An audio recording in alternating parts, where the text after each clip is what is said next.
report, you fucking idiot. Fuck me. He's going after these cases because they have reporting restrictions on them. And that's because the government is trying to hide what is happening from the public.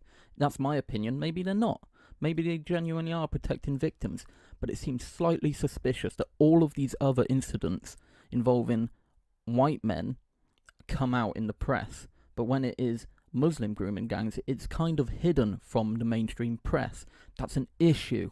Now, also, to say that that 10-year-old girl being groomed by one man is the same as a grooming gang is ludicrous. It's amazing that the left still try to hide behind that the majority of paedophiles in this country are white.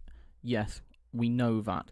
But now I'm going to let Maajid Nawaz explain why the grooming gangs are a fucking issue.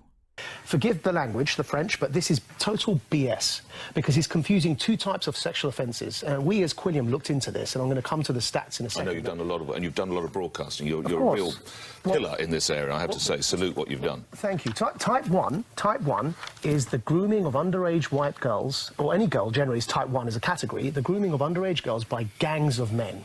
Now, in type 1, where the grooming gangs are involved, it was found in our research that we found, I'm going to put this up on the screen for you, that 84% of those involved in type 1, which is gang grooming of underage girls, were, what it says there, South Asian. To be specific, they were Pakistani and Bangladeshi Muslims, right?